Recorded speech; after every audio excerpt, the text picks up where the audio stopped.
Chris. Thank God both of y'all get out of here. Wow. I'm here chilling with somebody's two Theos. Can somebody come get their Theos? Who gave Theo a whole podcast setup? We're out here talking about cafecito or whatever. Come on, son. Whose basement you in?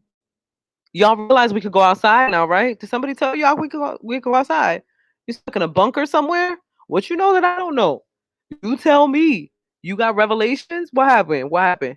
You got some premonitions of the world's gonna end? Cause you looking locked up. And I would love to know, just really quick, like whose styles you guys.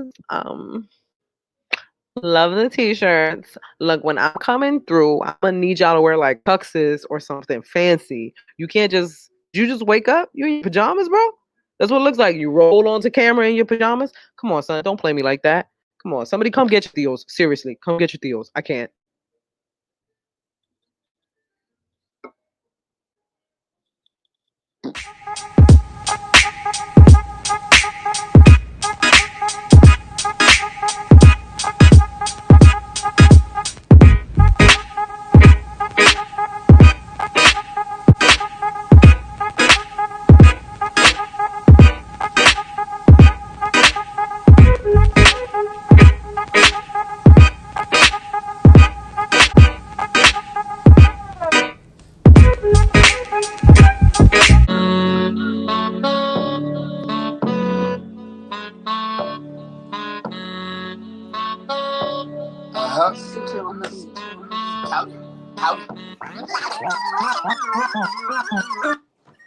How the fuck you switch it up at the last moment? Now half my head is I can't see it.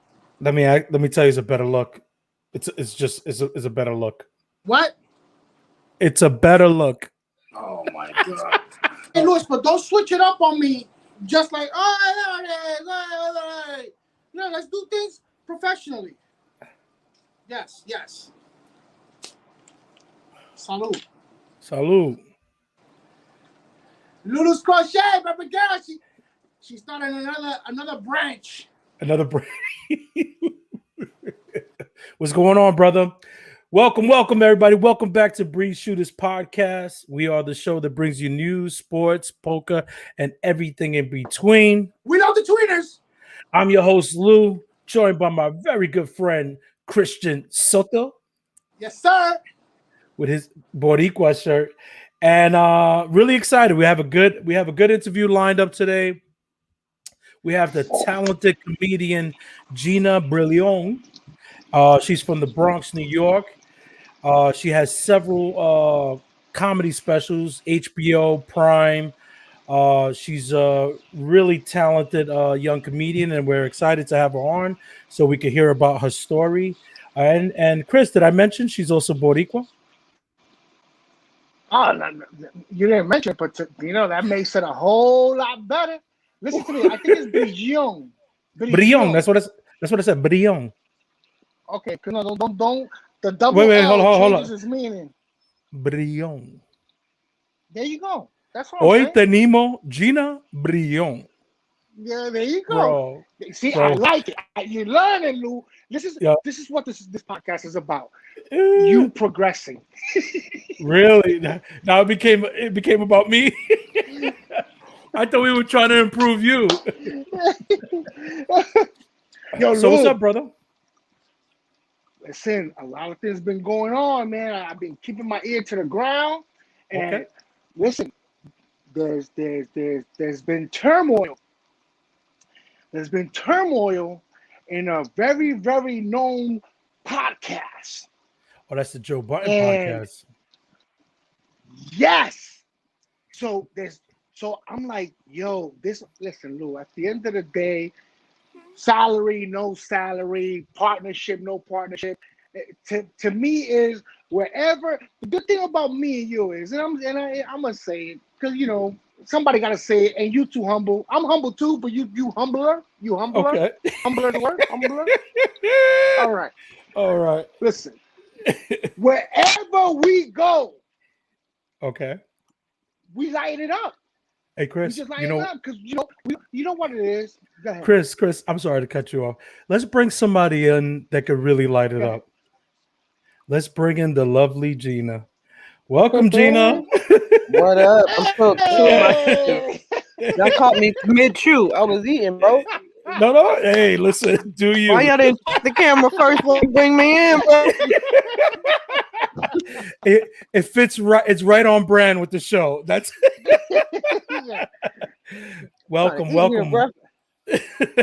What's Well, up? what's up? Welcome to the Breeze Shooters podcast.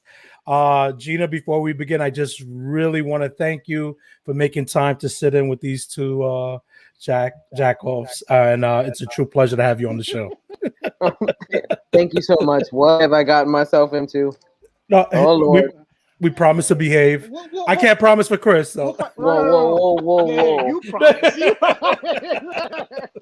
You could promise for you. No, she had me. Mm-hmm. Well, Gina, She had first of me all, before dying because go ahead. I'm sorry, Chris. Go ahead. if we're gonna start talking over each other, let me know because I just leave. I don't give a fuck. Let's do this the right way, Louis. Wow, Okay, what are you, a Cancer? What kind of water sign are you? You got mad upset right now. Oh, Wow. Yo, look at I you. am I'm a Cancer. Get out of here. Yeah, look at Yeah, you. but you. Oh yeah, I'm July 12th. Are you serious right now? Shut up. Your birthday's not July 12th. Shut up. It is. Your birthday's swear not to July you 12th. on everything that I love. My birthday I need July documentation, 12th. bro. 1970 something. That's my son's birthday. Yo, July 12th. Oh. You know, no. Are My you son's serious? birthday, July 12th. Wow. They say in New York, on God, son. On God. Wow. So your son must be a funny, real enthusiastic kid right now. Wow. Gina, this is a sign. Gina, this is a sign. Oh, wow. Come on now. All right. This is the future? Okay. Gina, we'll talk offline. Try to give you some advice. Right. There's counseling available. How to deal with the kid? Because he's gonna be a lot of things, a lot of great things. Wow. Well, Gina, I guess let's begin with the show. You're the first female guest that we had on the show, so we're making history today just by having you on. And I mean, I'm telling you, it doesn't get no better than Gina. So, and Boricua, and Boricua from the BX, stand up. But and so I guess let's start off with congratulations on the birth of your son. How's motherhood treating you? It is amazing. I never thought I would.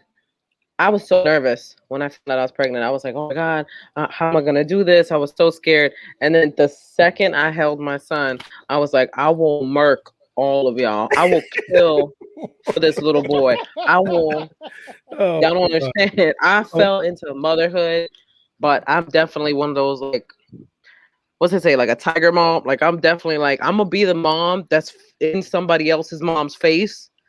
Like, nah, your kid pushed my kid. Your son pushed my son. So now we gotta fight. I told them to handle it with their words, but I'm gonna handle this with my fist because you didn't teach your son how to act. I can already tell that's gonna be me. That's gonna be me. That's gonna be me. Oh God. I'm over here thinking you're gonna be cracking jokes over at the playground, nope, making your son the most popular. Son. I'm gonna be cracking jaws. That's what I crack. Oh, Gina! Oh my God! The material, now with motherhood, the material is just gonna write itself, and that's the beauty of it. Yeah. Oh no, it's insane. Yeah. A lot more material will come from this, but so Gina, let's start with you. I know you started comedy at the young age of 14. I can't even fathom that. Like, were you actually performing in front of people at that age? Not at 14, but that's when I kind of discovered my love for stand-up comedy. So I became like a comedy nerd at 14. Like, I watched every comic I could. I was obsessed with comedy. And I'm lucky that my parents were cool enough to let me watch a lot of comedians. Like, they didn't let me watch no Richard Pryor. But I was able to watch, there was a program we used to watch on the Spanish channel. There was Risas y Más Risas and Que Loco were the two that we used to watch at home. And my mom used to sit with me and she would watch with me. She still does watch comedy with me now, but like now it's a little sketchy because if they say something foul. I gotta look at my mom like, sorry, Yeah. sorry, mommy. I didn't know he was gonna say that. Oh. But I used to sit there and watch. I saw George Lopez. I saw Greg Giraldo. May he rest in peace. I saw so many people on Que Loco. It was insane how many people you saw on there that ended up becoming really huge stars. Gabriel was on, Gabriel Iglesias. I can't remember if he was on Risas y Más Risas or Que Loco. I can't remember. He may have been on both. I have no idea. But I know I saw him on there. Um, and just watching as much comedy as possible. Like I fell in love with George Carlin after the first comic I ever saw was Brett Butler, and she led me to George Carlin, who then became like my favorite comedian of all time. Just he's just a legendary comic. I loved how brave he was. I loved how fearless he was. I love the fact that he didn't always have to be funny, but he always made an impact, like with whatever he was saying. Like sometimes you would be watching him and it's really just he was just spitting facts and you're just like, damn, these are things that nobody's talking about right now. So I've always admired him for that, and I admire a lot of people for their boldness on stage because it takes a lot of courage to get up there, that's for sure. No, that's definite. And you named some big heavyweights, and George Carlin was very influential in a lot of comedians' careers. Yeah. Let me ask you though. I noticed I was watching your stand-ups, and you work clean. Is it Mhm. difficult to work clean, or is it something you just always worked? That's how you wrote your material from the beginning. It's not super difficult. In the beginning, I just kind of did whatever. So it wasn't like I was really that clean. I wasn't super dirty, but I wasn't 100% clean in the beginning. Okay. Um, at this point in my career, when I'm writing something, I'll play around with it. Like if I write it and originally it's not 100% clean, eventually I will edit it so that it's TV clean. And a lot of that is just my brain being well trained in I need to edit this for TV because I can do this in the clubs however I want. I can do this in the clubs however I want. But when it comes to TV, when they ask me to put it on TV and they say, can you, 90% of the time when you're asked to work TV, they're going to say, can you work clean?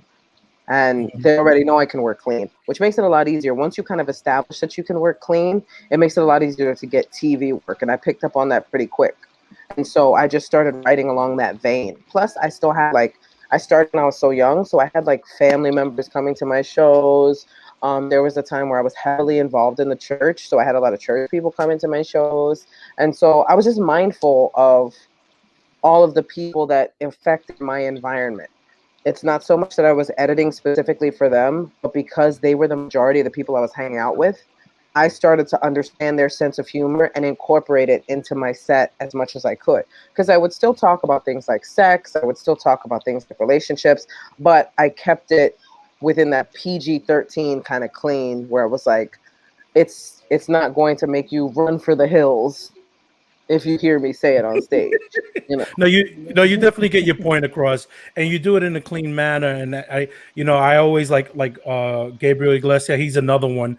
You see kids at his show, Yeah. and he's working clean, but once in a while he'll slip. So Yeah. I just thought, I guess if you don't curse, if it's not in your diction every day, then it doesn't become a challenge. Because as a Oh, New it's in my Yorker, diction in life. I can imagine. Don't get it twisted. If I stub my toe, If I'm not like somebody pushes the Martin kid, Newton. if somebody pushes the kid, If somebody it's gonna be pushes in the the kids, dictionary. I it's tell you that beep much. beep beep beep beep beep beep beep beep beep beep beep beep beep beep beep beep beep. Chris says That's she's what holding happens. that kill shot style. That's kill Oh shot. Beep beep. no, I don't. See, my demeanor changed. I was gonna come in here, but now I toned it down. She pulled me out. What kind of water sign are you, nigga? And I said, oh Yep. shit, I'm playing with Chris, the wrong person. Let me calm it down. Let me calm it down. She's not She the Gina's knows. from the Gina's from the old Bronx, not the Southborough or Yeah, yeah. Sobro, whatever they call I'm it. not from Sobro. I'm from the South Bronx. So, Oh, it's so funny because Gina, I was gonna ask her that if the you're talking I'm over sorry, me Chris, again. you have a slight This is delay. I'm this more, is I'm not more this in is tune not with your Gina. fucking show. This is not your show, Lou. This is a partnership. Don't talk Go over me, ahead, brother. go ahead, man. I know it's all right. I don't want to get aggressive, but it's just something today I woke up. I was angry. No, that that's the, I was. She asked the question because I was going to ask her, does the TV thing play a role in her being clean or not? But she answered that, right? I just because that's something that I curse. I think curse is part of our normal day, Yeah. so our normal life. So, but we recently got a couple of scenes in a movie, and they just basically, guys, do you? So do me. I curse at this guy. I curse at this guy all the time, asshole, jerk off, whatever. So the director gets near us and says, "Guys, you're doing great, but I'm gonna try to push this to Disney. So let's let's try to let's try to cut the profanity down a bit." I said, "Okay, no problem. Disney don't like Let's cusses. get the freak out of here." Oh, Disney don't like this. Okay, I could have sworn I heard an F bomb in the Lion King. You sure? Yeah. You sure? 'Cause I could have sworn I heard one of them hyenas in the background. Was like, yo, It's like, Scar, bro, yo, for real. what the fuck's going on? Go ahead, Lou. I'm sorry, man. No, that's cool. That's cool, man. So Gina, I guess let's go back. Like, I guess for folks that don't know you, where do you start? What were some of the first clubs you were playing at? So where do you get your break at? The first club I ever performed at, because before hitting the clubs, I would literally perform for my friends in my high school. Like I would just do random, like I was in theater, I was in drama, I was in musical theater and drama. So we would put on plays for the school. So when we were waiting for practice, I would like grab a hairbrush and just do like 5 minutes. I would just do 5 minutes for my friends. And so before hitting a comedy club, that's the kind of stuff I would do. And it's like when they say like you manifest it. It was like I was like, I'm gonna be on stage doing this someday. I'm gonna have a microphone. I'm gonna be performing for audiences. And then the first show I did was at Stand Up New York. It was called Funniest Person from the Bronx. I got third place. I got third place the first round, and then they wanted for the callbacks. Me and my twin sister got third place because we both did the show. And when we came back for the callback, I bombed so bad that I just walked off stage and I was like, I'm never gonna do stand up again.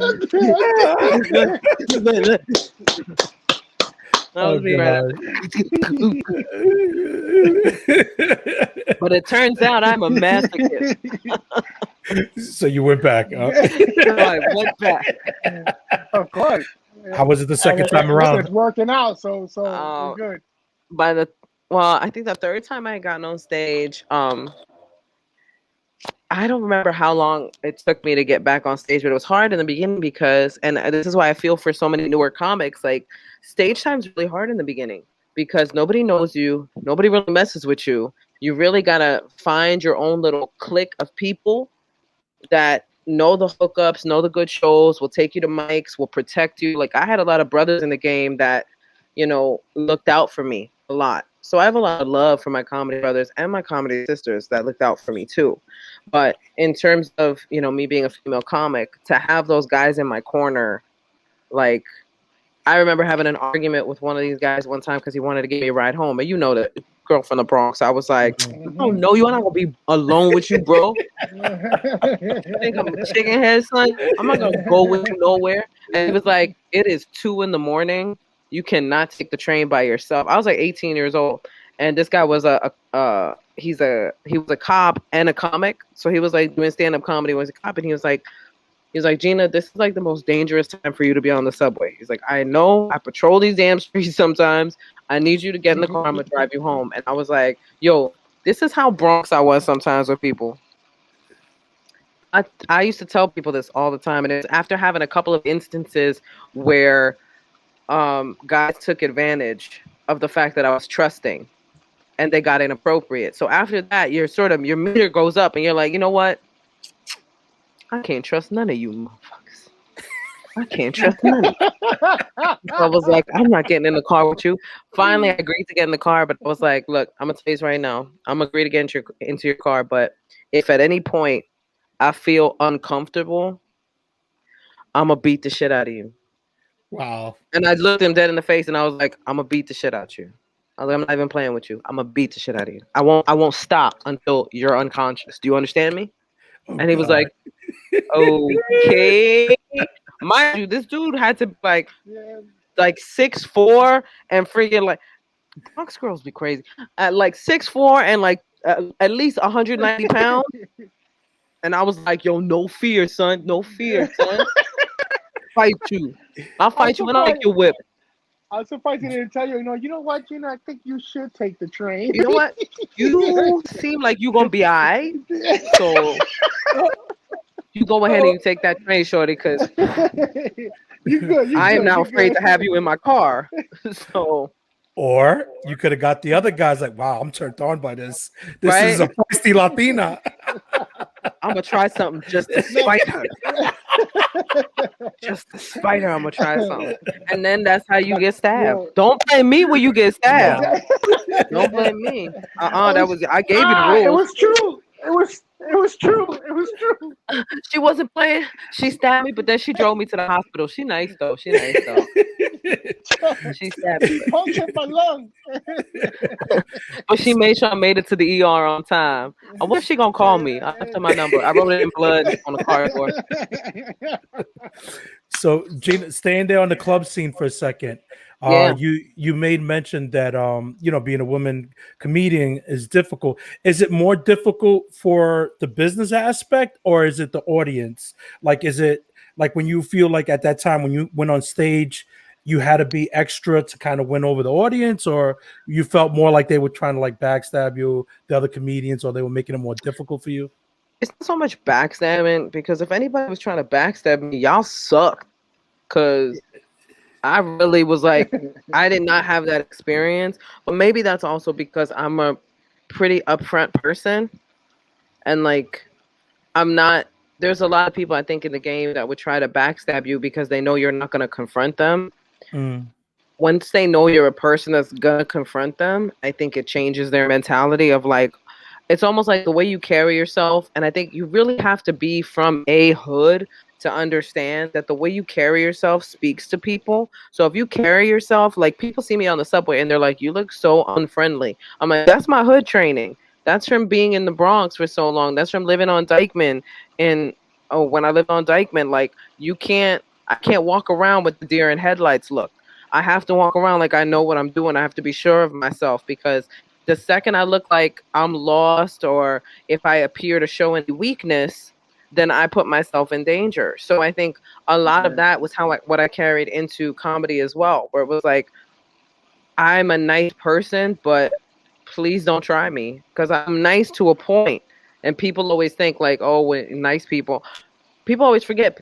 What do they say about nice people? They be the craziest. They be the craziest people. I'm quiet for a reason, player. I'm paying attention. But a lot of that, I think, helped me out in terms of people not really backstabbing me.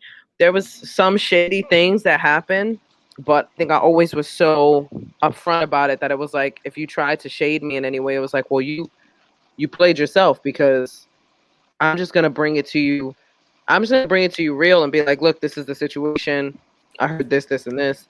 And so it wasn't so much backstabbing. Definitely some of it was definitely both the business and the audience because what I noticed with the audience was a lot of times when a woman gets on stage, depending on the type of audience you have or the type of men that are in the audience, you will see men tune out. Like they will just turn off. I'm like, it's a woman. I don't gotta listen to this. She's not gonna be funny anyway. And then their girlfriends are either with it because they co-sign whatever their man says, or the girlfriends are desperately trying to convince their men to listen up. And so I would notice a lot of that. And then if their men paid too much attention, or if I looked too cute on stage, or Yeah. something, they had a problem with me. So, and it's really a shame because a lot of times with what I've noticed a lot with female comics and for myself personally, you're looking to women in the audience as your allies. You're like, yo, like, please be on my side. Like, there's so much I'm going through in Yeah. this business, which is why I absolutely hate when people shade female comics. Like when audience members will be like, I don't even find women funny. When it's another woman that says that, that irks me more than when a man says it. I'm like, you of all people should be an ally to these women and you walking around spreading that trash. Like it's so messed up. But you feel that from an audience when you get on stage. It's like you can see people having their, their reactions to you. And so on the business end of it, it was more so dealing with bookers. Like I remember I went and I did this club and I was featuring, and the staff came up to me and they said, "Oh, thank God you were funny." And I was like, "What do you mean, thank God I was funny?" They're like, "The last woman Wow. that they had at this club, she bombed, and they haven't had a woman here in 5 years." And I Wow. was like, "Are you kidding me?" He's like, "Yeah, we haven't had a Wow. woman here in 5 years because she bombed." Meanwhile, there can be a whole string of male comics that bomb on the daily that are at the club all the time. And so part of that was a lot of what I noticed in the game and what a lot of women went through. And it's frustrating. And when you think about it, it's breeding grounds for people not being able to put the work in to grow, to get funnier, to get stronger. So then what does that do? That reinforces this myth that, oh, women aren't funny. It's like, are we not funny, or are we just not getting the same opportunities for growth? Do we have to fight more, not only to keep ourselves safe on the scene, but also so that we have enough time to grow and develop as performers? It's a lot more complicated, and I've heard some female comics like sort of cop out, and I hate when they do this, when they're like, "Oh, it's not harder to be a female comic." I'm like, "I'm sorry, girl. Are we in the same business?" Because No, I've absolutely. seen it. I've seen it. I've seen it happen to other women. It's happened to me. I had a girl last week telling me that there's 3 bookers she can't talk to anymore because all 3 of them made passes at her, and all 3 of them she told no to, and all 3 of them started acting funny right after. So That it's like, that yeah, no, that's something I could definitely see happening a lot.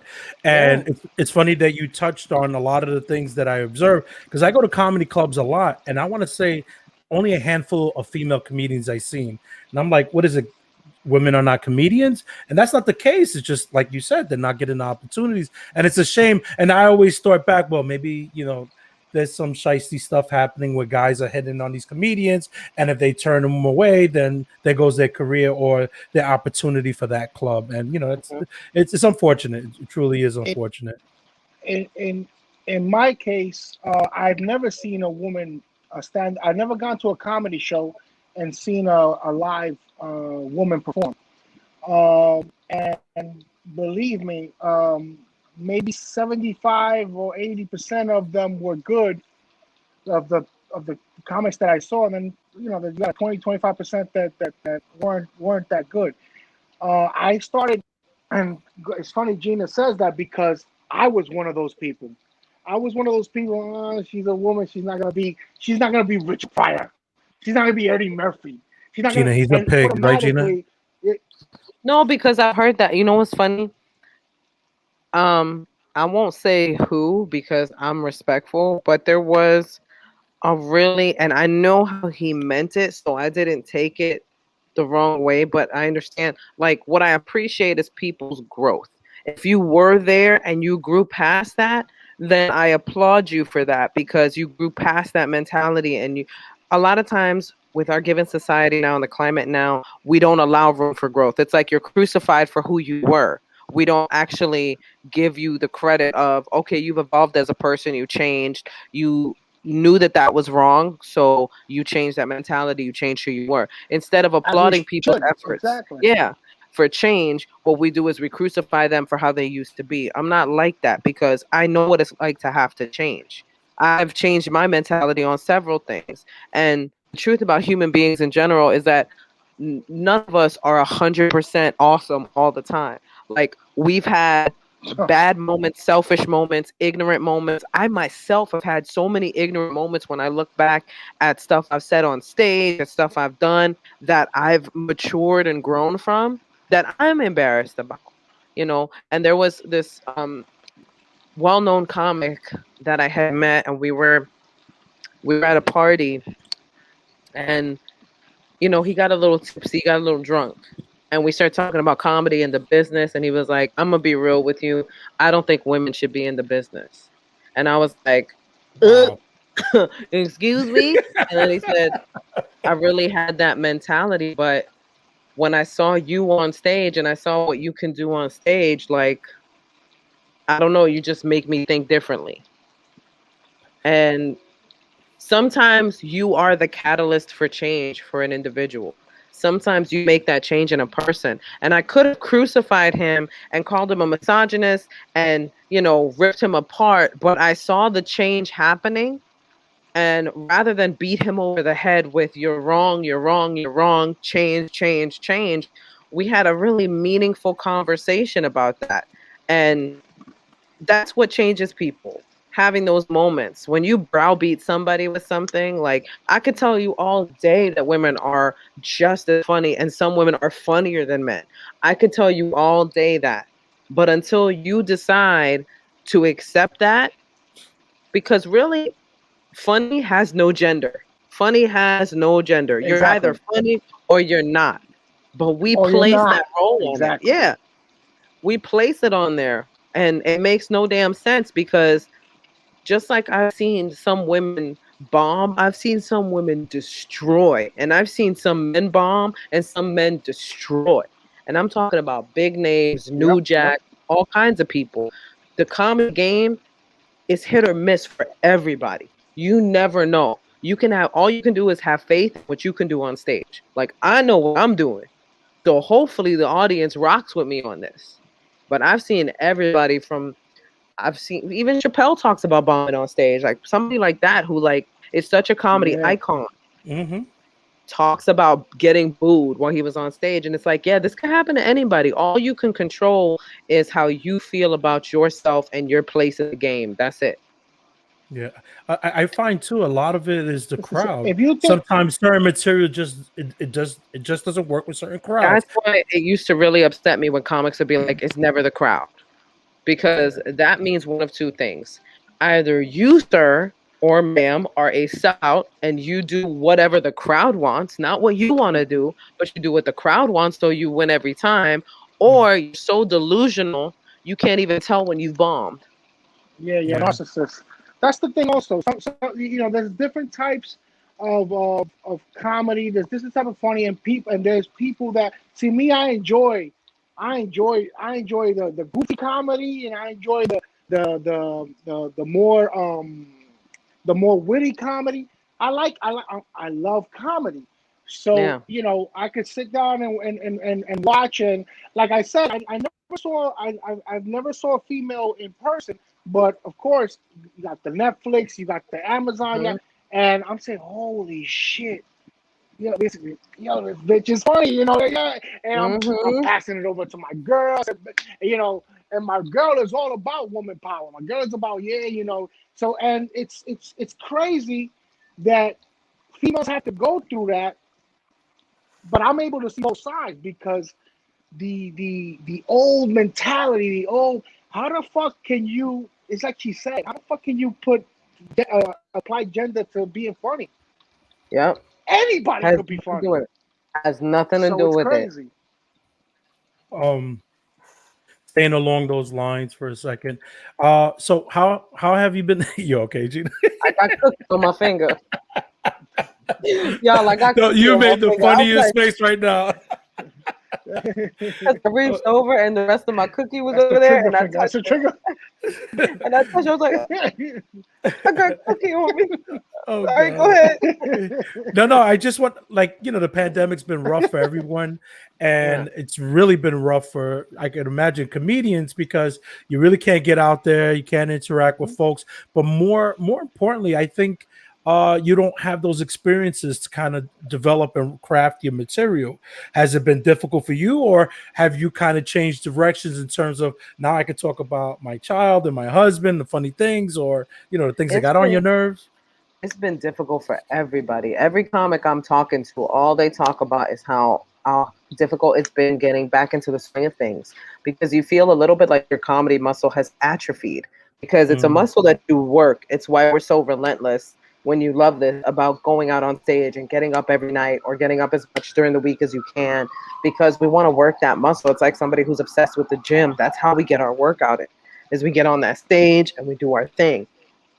The more time you spend away from that, the more like you get on stage and you start to feel the, more nerves coming up. You're like, oh, is anybody going to like this? And the amount of comics, I mean, I'm talking veteran comics that I've seen pacing back and forth, waiting to go on stage because they're nervously holding a paper filled with new material that they want to do.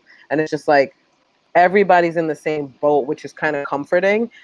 Because I think even what's good about the comedy audiences now, or what I would suggest for a lot of the comedy audiences now, is that a lot of them are coming out and they just want you to say anything. Just talk to us. We've been locked up too. So a lot of audiences are coming out that are comedy savvy, and they're just like, please, for the love of God, we don't care what you say. We don't care. Just say something. If it's funny, we gonna laugh. If it's not funny, we probably still gonna smile because we just want live entertainment.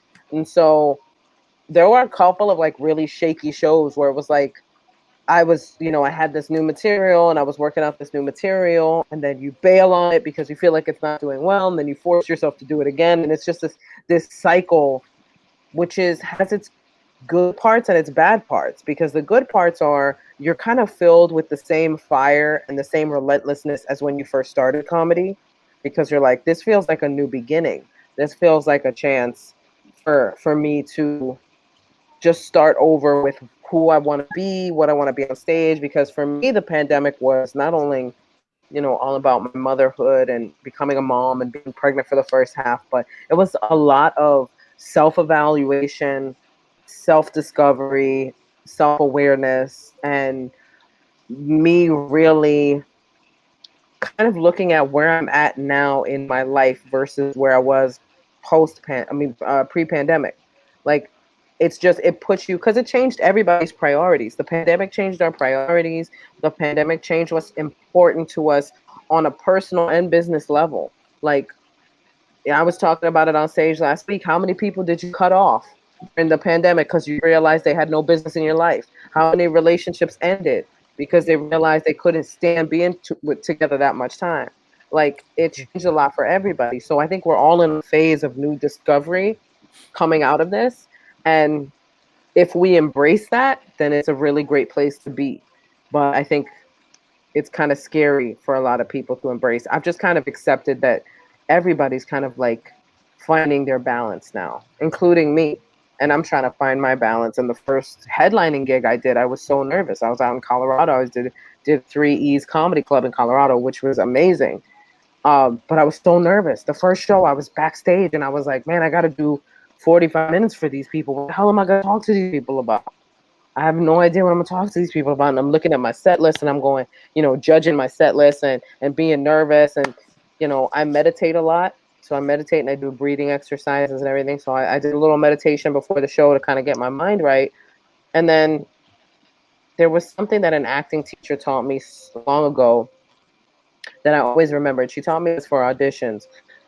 She said, prepare as much as you can. Prepare, read over the scene, make your notes on the papers, on your sides of the character choices the choices you want to make for your character. She said, and then when you get ready to walk in the room, throw that paper away and go, fuck it. Wow. And just go in there, because whatever happens, happens.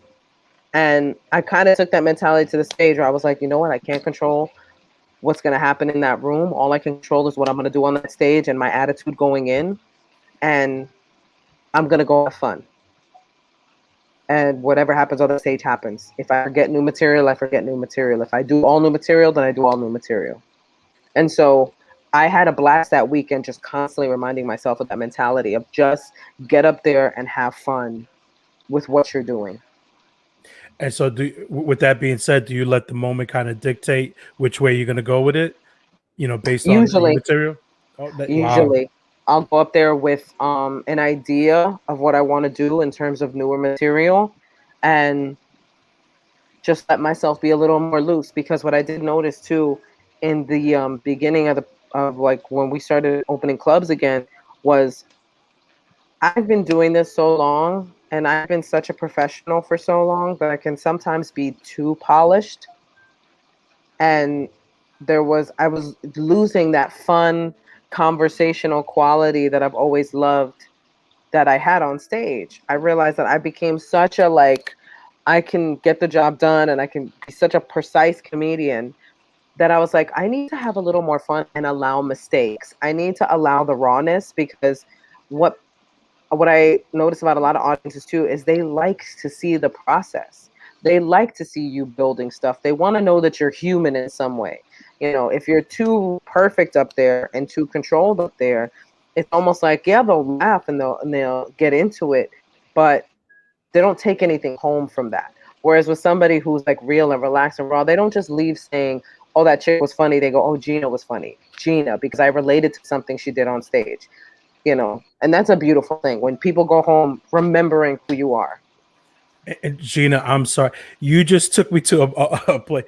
It was so funny because over the weekend I'm watching your stand-ups, and specifically, Hmm. you come off super polished. I mean, you're controlling the room, but like a true professional. And then I'm watching the floor is lava, and you touch me. Like what you said, your outro Oh yeah, resonated with me because I'm looking, I look at my young daughter, she's a teenager, and how you said that this comedian touched you and affected you and impacted on how you wanted to control room in the future. And all I was thinking is like, man, that's really cool. And I left just remembering that outro. And I went to go talk to my daughter and said, Gabby, you got to watch this comedian. She's really cool. She's from the Bronx. And I'm over here giving you a whole spiel, but it's so true. There was like two different performances there, and the floor is lava. I left with that one feeling more like a connection with you.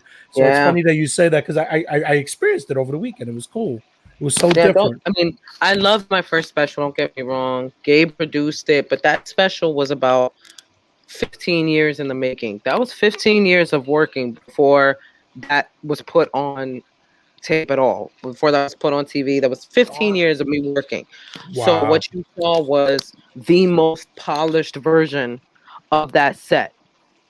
Whereas with the floor is lava, I had about this much time to work out that material. So, and what was great is we did two shows, and I remember for the first Floor is Lava taping, I was so nervous for the first taping of the show. So nervous. I said, I'm going to forget this. I'm going to forget this. I'm going to forget this. I just know it. And I was pacing back and forth. And I actually didn't like my performance in the first show, even though the first audience was amazing. Both Mhm. audiences were so incredible. But I was in the back going through all the mistakes I made. So then when we hit the second show, which I'm pretty sure is the one we used, although we may have used clips from both, when we hit that second show, I felt so much more relaxed. I was like, you know what? I already did this once. This is the second run. I know what I forgot last time, so I'm just gonna go up on stage. And again, it was that mentality of just go up and have fun. You know what you're doing. You've been working this material out. You know, you've done your headlining sets with this material. So just go up there and do it, and have a good time. And that's what I did. And it really felt a lot more fun for me because it was No, so much chill. you definitely Yeah, feel that Gina, I like have a you're at ease. question. Yeah. Gina, I have a question. If you don't mind, what's your during the pandemic? What's your process when you just wake up one day and you decide you're gonna write, or you just go through it, and if something presents itself, you something clicks, and then you sit down and you write it down. If you don't mind me asking, what's your process? How do you come up with your material? Well, a lot of my process has changed because I really did used to be the kind of person that was. I went through a phase where I was the person that sat and forced themselves to write. I went through a phase where I just, let it come to me, and whatever I thought was funny, I would jot down. Okay. And now it's sort of a combination of both, where it's like if I think of something and I'm like, I really want to talk about this on stage, I'll write it down. And if nothing comes to me in the moment where I can't think of like, okay, but like, where's the funny in this story that's organically there that I'm not trying to force? Where's the funny in this organic situation? And if I can't come up with anything, it's like I shelf it. And then I go, you know what? I'm going to come back to this when I'm in a different mental state, when I'm more chill and I'm not so focused on it. So I'll write down a couple of thoughts, and then I'll take a break and I'll either sit and watch something funny, or um, just take some time to listen to music or go work out, anything to get my mind off of what I was doing. So that way, once my mind relaxes, it's almost like in the back of my mind, there's like this storage cabinet stuff. And then as soon as I relax, it's like my brain goes back there and goes, oh wait, I have an idea now. Okay. I have an idea now. So, and then Yeah. I take Okay. and I do everything from I write out my material to I record my material. So if in the middle of the night, it's so funny because my son sleeps in the room with me and my husband, I will have my phone with my headphones plugged in, and I'll be feeding my son with the bottle, and I'll be like, I just thought of something really funny. And I'm whispering to myself, to my voice level, trying not to wake up my son. And I'll be like, I want to add this to the bit I was talking about earlier. And I'm I'm surprised screaming, your trying to husband. listen to it, I'm surprised your husband doesn't think you're calling somebody else. Like, who the hell are right? you talking to? I'm talking to me in the future. Shut up. I'm talking to future No. me about this idea. No, believe me, he knows she's crazy. He loves that part of her. So, but he Yeah. knows he walked into it. He knows her. He's good. He's good. Yeah, we're at the point now, me and my husband, where it's like he could grab my phone at any point. We have each other's passcodes, like, and we're not even that couple. Like I used to be. I mean, I still am a jealous person, but I only get jealous now if and no, it's not jealousy. First of all, let me explain. Okay, it's not. Gina, you've been documented for saying that. Step I into don't wanna say girls. nothing, You've been but ever documented. since the story about the cop, I'm like, this is a crazy girl, and I'm not fucking with her. Let me just explain, because what had happened was I was in a very unhealthy relationship when I was at my most jealous, and he fed into that Okay. jealousy as a form of control.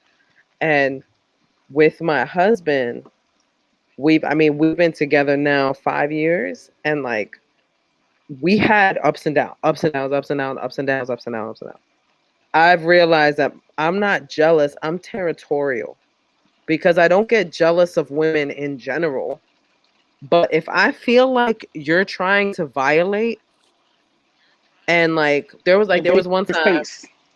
there was one time we went to this restaurant. This is how tired I am about this. I still remember. We went to this restaurant, this little Mexican spot, and my husband, with his little white self, with his cute little white boy self, is talking to the lady, right? And she's talking to me in Spanish, right? But she's talking to him. She's talking in Spanish. She's talking to him in like broken English and some Spanish, and she's dead flirting with him right in front of me, like flirting with him right in front Wow. of me. And I'm not Are you saying sure she nothing. was? Wait. Are you sure she was flirting, Gina? Because some people are nice, Gina. So, I'm a nice Oh, guy. nice. Oh, nice. No, you're a flirt. Oh, nice. Nice. No, she was flirting. She was Okay. flirting with him, talking about he's cute. He got nice eyes. I'm like, no, yes, he does. They're my eyes. Those are my eyes. Wow. That's my face. You looking at my face. That's mine. And so we got our food. And as soon as we walked out that restaurant, I was like, you're not coming here no more. No, you shut it I was down? like, I said, you're not coming here no more.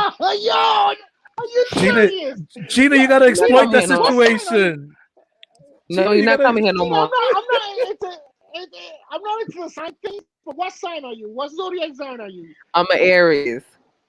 Bitch. I'm an Aries. Okay, all right. Thank God. That's right. My girl's a Sagittarius. I just didn't want to say Sagittarius. My husband's a Sagittarius. And he Gina, knows They're beautiful people, right? but Gina, beautiful people. you gotta exploit that situation. Next time you come, there's a little extra guac, maybe a little more meat on the Yeah. burrito. Uh-huh. There you go. That's what I do. She's not exploiting the Yo, me situation, and my man. girl got this. Yo, Gina, me and my girl got this down. This is a science right now. Gina's laughing. If She's not we buying go it. to a bar and Yo. listen, and it's Gina, but listen, I'm giving you a lot of. This is great advice. This is gold. Listen to me. Mm-hmm. A lot of shit will be cheaper if you listen to me. Wow. You know? So me and my girl, we have this understanding. If there's a female bartender, she'll go, Chris, go get the drinks. And and I go do my thing. Hey, sweetie, how you doing? How's your day? It's not flirting. You're just being nice, Gina. And you Wow. you get that Gina, he always pays double. Don't worry about it. I It never really be works. forgetting how cancers be some booties, yo. Y'all be some booties. No. Oh You can't put God. that. That's a negative. You can't put that negative stigma on me. You're just nice people. Your Uh-huh. son is a nice. God bless him. He's a nice boy. Oh no, he's a You flirt can't already. label My him. son's a flirt already. My son is a flirt. He be looking at like if you're a female and you go up to him, he's like Hey. he starts giving you the eyes already. He's like, "Hey, baby." He Little does a puppy little lean chulo. to the side. He's like, "Hey, baby girl." Uh, Gina, going back to Gabriel Iglesias real quick. How was Yes, it my being homie. around that guy? He's a monster in the comedy game. Gabe is one of the best human beings that we are blessed with on this planet. Oh When I God, tell no. you that man has He a looks it heart too. of He looks gold. it. He is the sweet. Let me just explain to you. Let me just break it down. How good of a person Gabriel is. At the time, I think it was before, it was after Pacifically Speaking. Me and Gabe, obviously, we stayed in touch. We did a couple shows together, and I was going through a really bad breakup with a really toxic person, and Gabe found out. Right, he kind of knew the situation, and he called me, and he was like, "Well, he texted me because neither one of us like to be on the phone, by the way. If I ever give you my phone number, it's so you can text me. Do not call me. I will immediately put you to voicemail. If you're not my best friend or someone in my family, I'm not gonna pick up the phone. So I'm just not. I'm sorry. I remember we had been texting each other, and he had texted me to check up on me, and he was like, "Hey, how's everything going? Are you doing all right?" And I was like, "Not really. Like, I'm gonna be honest with you. Um, everything's kind of gone south." I said, "We're breaking up. I gotta move out. I'm losing everything I knew for the past 7 years. I'm losing his family that I basically watched his siblings grow up. You know what I mean? So I was like, I'm really struggling right now within this situation." He was like, "Well," because me and Gabe know each other very well. He was like, "Well, do you have any work this weekend?" And I was like, "And on top of that, not even working." And we're both workaholics, but he is way worse than me. Like, I'll at least take time to breathe. This man he is working 24/7. The grind really does not stop for him. And so when he found out I wasn't working, he said, "Well, do you want to come to Vegas with me and the guys and do some of the shows out here?" And I was like, yeah, I would love that. Um, and within an hour, his tour manager had sent me tickets to Vegas, all the information, and they flew me out there, and Gabe and I got to talk in person, and he asked how I was doing, and he's that kind of guy that if he knows you're struggling, he wants to make it better. He wants to help you be in a better place. And it was such a gift, and he's a gift of a person. I've texted him during the pandemic. We've texted back and forth, and we've, checked on each other. He checked on me early on, and it was like the sweetest thing. He was like, "Please don't hesitate to call. Please let me know if you need anything." Because, in the beginning when I was pregnant, especially too, I was supposed to be on tour with Gabriel Oh um, wow. Okay. while I was pregnant, and then the pandemic hit, and the tour had to get canceled. And so, not so much. Yes, it was a money thing where I was like, "Damn, I'm out a lot of money," but it was more like, "Damn, I'm out such an experience." Like the tour, the first time I did it was so incredible that I couldn't wait to go back out on tour with them because it's such a crazy experience. But you're also with one of the best people you could be with during that experience. He Wow. really is such a wonderful mentor. He steps right into the mentor role so comfortably. Like, and it's really nice to watch. And you talk about somebody who's a beast on stage. Like, that man does not quit when it comes to he's putting out a new Netflix special soon, I heard. Or he's Yeah. putting out one soon. And like, he's like, "Well, how, Sway? We just came out of this pandemic. How?" Because he doesn't stop. No, My he's man does not stop. and one of the funniest comedians. Let me tell you, he's really good at his craft. And naturally funny, man. If you ever just see him in an It's, interview or and something, it's just funny. naturally funny. Yeah. No, absolutely. And it's Go ahead. funny because he looks like a good human being, man. you look at him and he looks like a good human being. So Doesn't her he? saying that, it just clarifies because he does, man. I'm like that guy, that's a guy you want to hang out with, and So somebody it's told just me the he other just looks day, like a good person, man, all and I around. just want to clear up this chisme, because somebody told me this the other day that if you Google Gabriel Iglesias' wife, I pop up. I have never been married to Get Gabriel. Just out of so you here. know. We are great friends. I love him to pieces. He is a wonderful man, but we have never been together. So I don't want Gina, people thinking that getting it twisted, but especially with somebody that I respect a lot. But when somebody told me that, I said it makes sense though. It makes sense that I was. It was like I was the only chick on the tour besides Frankie's mom, his son's mom, like which they're not together anymore, but they're still friendly as far as I know. Um, I didn't want anybody to think like, oh, she violated. It's her fault. That's her fault. That's why they broke up. It's her fault. Gina, Nah. Gina, with your sister.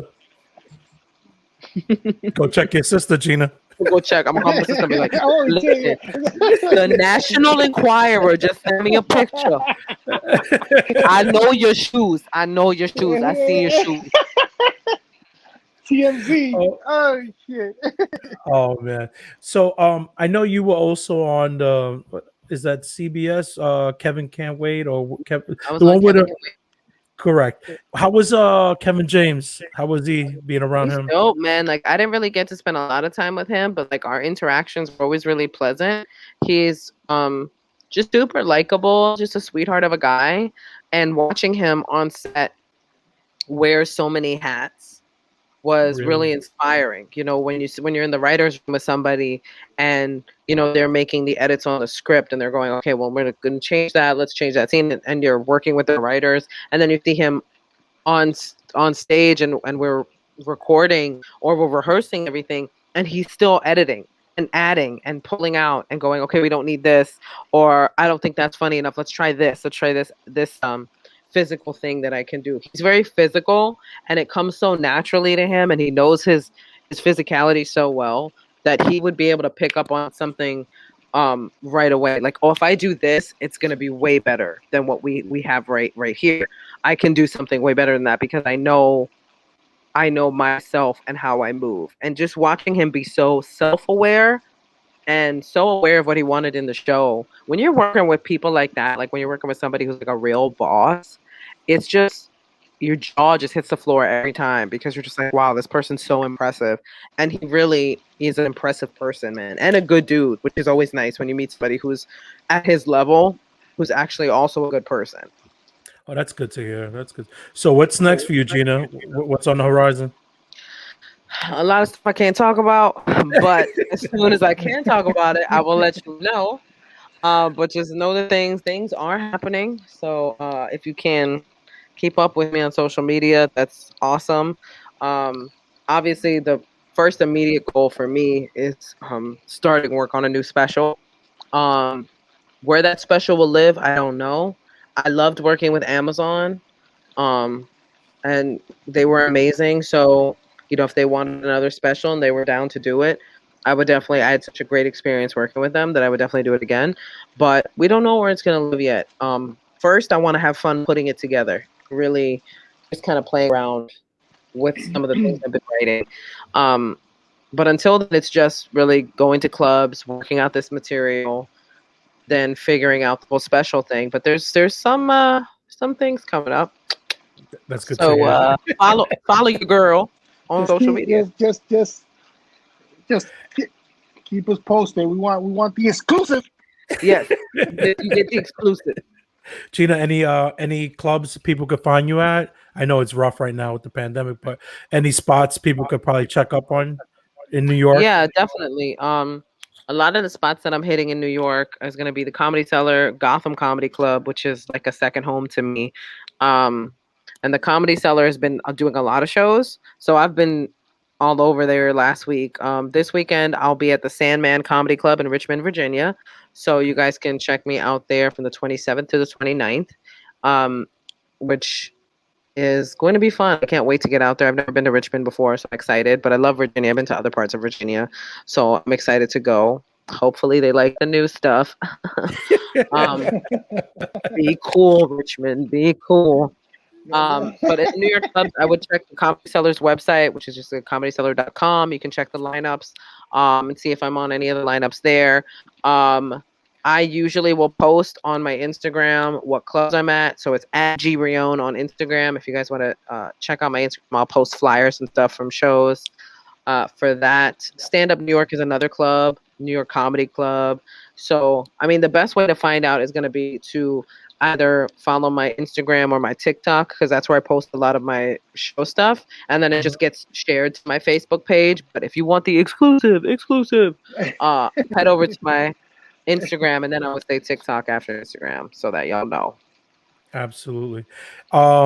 Anything else you want to share with the listeners before Yeah. If you are into podcasts, I have my my own podcast with my homegirl Catherine Mendoza, who is hilarious and also a Cancer. Oh wow! I love me some water signs. We're hitting it off. We're hitting it off. What's the name of the podcast?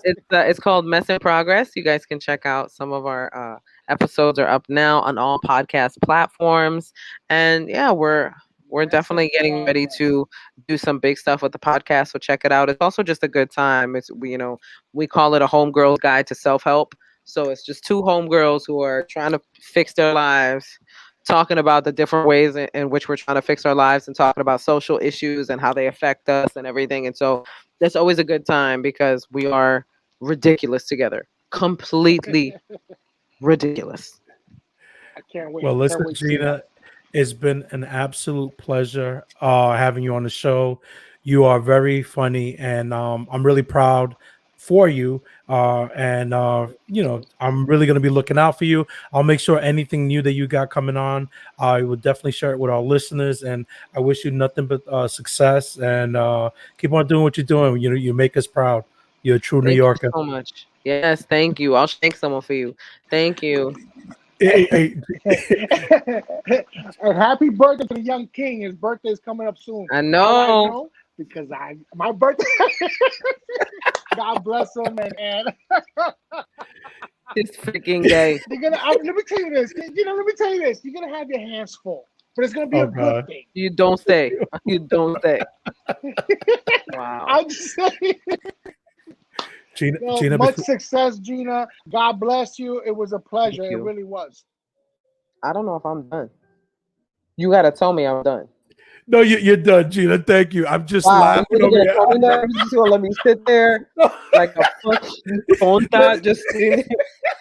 No, you're the best. Thank you, Gina. You're the best. Truly appreciate it. Take care, Mama. You guys are great. Bye. God bless.